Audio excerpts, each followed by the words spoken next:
നമസ്കാരം എല്ലാ മാന്യ സുഹൃത്തുക്കൾക്കും സിനിമ എന്ന ഈ യൂട്യൂബ് ചാനലിന്റെ ഏറ്റവും പുതിയ വീഡിയോയിലേക്ക് സ്വാഗതം. ഞാനിന്ന് നിങ്ങൾക്ക് മുമ്പിൽ വന്നിരിക്കുന്നത് ദുൽഖർ സൽമാൻ നായകനായി എത്തുന്ന ഒരു യമണ്ടൻ പ്രേമകഥ എന്ന ചിത്രത്തെക്കുറിച്ചുള്ള വിശേഷങ്ങൾ നിങ്ങളുമായി പങ്കുവയ്ക്കാൻ വേണ്ടിയാണ്. യമണ്ടൻ പ്രേമകഥ എന്ന ചിത്രത്തിന്റെ ഞാൻ ചെയ്യുന്ന ആദ്യത്തെ വീഡിയോയാണ് ഇത്. എന്തായാലും ചിത്രം ഇനിയുള്ള ദിവസങ്ങളിൽ ചിത്രത്തിന്റെ ഓരോരോ അപ്ഡേറ്റും നിങ്ങൾക്ക് കൃത്യമായി ലഭിക്കും എന്നുള്ള വാക്ക് ഞാൻ തരുന്നു. ചിത്രത്തെ ഞാൻ കൃത്യമായിട്ട് ഫോളോ ചെയ്യുന്നതായിരിക്കും എന്നുള്ളൊരു വാക്ക് കൂടി ഞാൻ നിങ്ങൾക്ക് തരുന്നു. നമുക്ക് കാര്യത്തിലേക്ക് കടക്കുന്നതിന് മുമ്പ് ഒരു കാര്യം കൂടി പറയണമെന്ന് ഞാൻ ആഗ്രഹിക്കുന്നു. ഞാൻ ചെയ്യുന്ന എല്ലാ വീഡിയോസിൻ്റെയും താഴെ ഡിസ്ക്രിപ്ഷൻ ബോക്സിൽ ഞാൻ സ്ഥിരമായിട്ട് എൻ്റെ ഇൻസ്റ്റാഗ്രാം ID കൊടുക്കാറുണ്ട്. ഞാൻ ഒരു വീഡിയോയിൽ അത് പറഞ്ഞിട്ടില്ല എന്നത് സത്യം തന്നെയാണ്. എന്തായാലും നിങ്ങൾ ഈ വീഡിയോയുടെ താഴെ ഞാൻ ഡിസ്ക്രിപ്ഷൻ ബോക്സിൽ എൻ്റെ ഇൻസ്റ്റാഗ്രാമിൻ്റെ ID കൊടുക്കുന്നതായിരിക്കും. നിങ്ങൾ ജസ്റ്റ് ഒന്ന് കയറി നോക്കുക. ഇൻസ്റ്റാഗ്രാം യൂസ് ചെയ്യുന്നവരുണ്ടെങ്കിൽ ദയവ് ചെയ്ത് ജസ്റ്റ് ഒന്ന് കയറി നോക്കുക. അതിനകത്ത് സിനിമ ബേസ് ചെയ്തിട്ടുള്ള ന്യൂസുകളൊന്നും തന്നെ ഞാൻ കൊടുക്കാറില്ല. നല്ല നല്ല ഫോട്ടോസ് ഞാനെടുത്ത് നല്ലതെന്ന് ഞാൻ വിശ്വസിക്കുന്ന ഫോട്ടോസാണ് ഞാൻ അതിനകത്ത് കൊടുക്കുന്നത്. നിങ്ങൾക്ക് ആ ഫോട്ടോസ് ഇഷ്ടപ്പെടുകയാണെന്നുണ്ടെങ്കിൽ മാത്രം നിങ്ങൾ ആ ഇൻസ്റ്റാഗ്രാം ഒന്ന് ഫോളോ ചെയ്യാൻ ശ്രമിക്കുക, അല്ലെങ്കിൽ ഒന്ന് കയറി നോക്കാൻ ശ്രമിക്കുക. ഓക്കെ, അപ്പോൾ നമുക്ക് കാര്യത്തിലേക്ക് കിടക്കാം. ദുൽഖർ സൽമാൻ മലയാളത്തിൽ വന്ന കാലം തൊട്ട് തന്നെ കണ്ടിന്യൂസ് ആയിട്ട് അദ്ദേഹം നല്ല നല്ല ചിത്രങ്ങൾ നൽകുകയും നല്ല നല്ല ഹിറ്റുകൾ സൃഷ്ടിക്കുകയൊക്കെ ചെയ്ത വ്യക്തിയാണ്.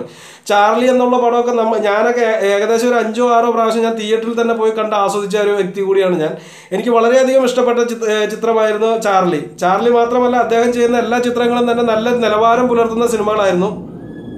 ഒരു മിനിറ്റ്, എന്നും തന്നെ സംഭവിക്കുന്നതാണ്, വിമാനം പോയതാണ്. ഓക്കെ, അപ്പോൾ എല്ലാ സിനിമകളും തന്നെ ഞാൻ കാണാൻ ശ്രമിക്കാറുണ്ട്. ഈ ചിത്രവും തീർച്ചയായും ഞാൻ വളരെയധികം പ്രതീക്ഷയോടെ കൂടി തന്നെയാണ് കാത്തിരിക്കുന്നത്. ഈ 1.5 കൊല്ലത്തെ ഗ്യാപ്പിൽ അദ്ദേഹം വെറുതെ ഇരിക്കുകയായിരുന്നില്ല എന്ന കാര്യവും നിങ്ങൾക്കറിയാം. അദ്ദേഹം മലയാളത്തിൽ അഭിനയിച്ചില്ല എന്ന് കരുതി തെലുങ്കിലെയും ഹിന്ദിയിലെയും എല്ലാം അദ്ദേഹത്തിൻ്റെ സിനിമകൾ ഇറങ്ങുകയുണ്ടായി. എന്നാൽ ആ ചിത്രങ്ങൾക്കൊന്നും കേരളത്തിൽ വലിയ മാർക്കറ്റ് ചെയ്യപ്പെടുകയോ അല്ലെങ്കിൽ ജനശ്രദ്ധ ആകർഷിക്കാനോ സാധിച്ചില്ല എന്നതും സത്യമാണ്.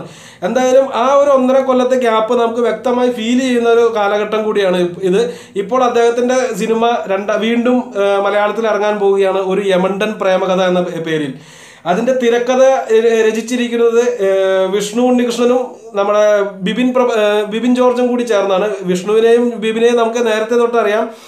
കട്ടപ്പനയിലെ ഋതിക് റോഷൻ, അമർ അക്ബർ അന്തോണി, അതുപോലെ തന്നെ ഒരു ബോംബ് കഥ എന്ന ചിത്രങ്ങൾക്കെല്ലാം അവരാണ് തിരക്കഥ രചിച്ചിരിക്കുന്നത്. അവരുടെ തിരക്കഥയുടെ പ്രത്യേകത എന്താണെന്ന് വെച്ചാൽ മുഴുനീള കോമഡി ചിത്രം തന്നെയായിരിക്കും അവർ ചെയ്ത 3 സിനിമകളും. ഒരു യമണ്ടൻ പ്രേമകഥ എന്ന പേരിൽ തന്നെ നമുക്ക് അതിനകത്തൊരു കോമഡി ഫീൽ ചെയ്യാൻ സാധിക്കുന്നു. അതിൻ്റെ ഫസ്റ്റ് ലുക്ക് പോസ്റ്റർ ഇപ്പോൾ കഴിഞ്ഞ ദിവസം പുറത്തു വിടുകയുണ്ടായി. അത് സോഷ്യൽ മീഡിയസിലെല്ലാം ഹിറ്റാണ്, നിങ്ങളും കണ്ടിട്ടുണ്ടാവും എന്ന് ഞാൻ വിശ്വസിക്കുന്നു. എന്തായാലും ഈ ചിത്രവും ഒരു പ്രണയകഥയ്ക്ക് അപ്പുറമായിട്ടുള്ള ഒരു യമണ്ടൻ കോമഡി പ്രണയകഥ തന്നെയായിരിക്കും എന്നാണ് ആ പോസ്റ്ററുകളിലൂടെയും വ്യക്തമാകുന്നത്. നല്ല കളർഫുള്ളായിട്ടുള്ള പോസ്റ്ററുകളാണ് അതിനകത്ത് കൊടുത്തിരിക്കുന്നത്. ചിത്രത്തിൻ്റെ സംവിധാനം ചെയ്തിരിക്കുന്നത് BC നൗഫൽ എന്ന് പറയുന്ന ആളാണ് ചിത്രം സംവിധാനം ചെയ്തിരിക്കുന്നത്. നാദൃഷയാണ് ചിത്രത്തിൻ്റെ മ്യൂസിക് കൈകാര്യം ചെയ്തിരിക്കുന്നത്. നമ്മുടെ ആൻഡോ ജോസഫും സലീമും കൂടി ചേർന്നിട്ടാണ് ചിത്രം പ്രൊഡ്യൂസ് ചെയ്തിരിക്കുന്നത്. എന്തായാലും അത്യാവശ്യം നല്ല ഹെവി ബഡ്ജറ്റാണ്. ഹെവി എന്നുകൊണ്ട് ഉദ്ദേശിച്ചത് സാധാരണയായി ദുൽഖർ സൽമാനെ കുറിച്ച് കേൾക്കുന്ന ഒരു കാര്യം എന്താണെന്ന് വെച്ചാൽ അദ്ദേഹം പ്രതിഫലത്തിന് വേണ്ടി അധികം മസിൽ പിടിക്കാത്തൊരു വ്യക്തിയാണെന്നാണ്. സാധാരണ അദ്ദേഹത്തിൻ്റെ റേഞ്ചിൽ നിൽക്കുന്ന മറ്റുള്ള നടന്മാരെക്കാളൊക്കെ വളരെ കുറച്ച് പ്രതിഫലം മാത്രമാണ് അദ്ദേഹം സാധാരണയായി സിനിമകൾക്ക് വാങ്ങാറുള്ളൂ. കാരണം അദ്ദേഹം പ്രതിഫലത്തേക്കാൾ കൂടുതൽ നല്ല സിനിമകൾ ചെയ്യാനാണ് ആഗ്രഹിക്കുന്നത്. അതുകൊണ്ട് തന്നെ അദ്ദേഹത്തിൻ്റെ സിനിമകളുടെ ബഡ്ജറ്റ് താരതമ്യേന കുറവായിരിക്കും. എന്നാൽ ഈ ചിത്രത്തിൻ്റെ ബഡ്ജറ്റ് ഒരല്പം കൂടുതലാണ് എന്നാണ് കേൾക്കാൻ സാധിക്കുന്നത്.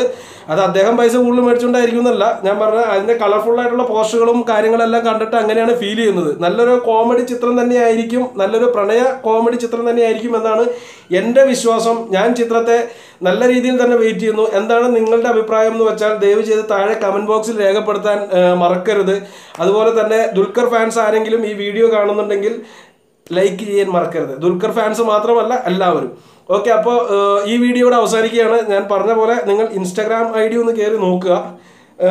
ഇഷ്ടപ്പെട്ടിട്ടുണ്ടെങ്കിൽ ഫോളോ ചെയ്യുക. ഓക്കെ, അപ്പോൾ അടുത്ത വീഡിയോയുമായി വീണ്ടും കാണാം. അതുവരെ നന്ദി, നമസ്കാരം.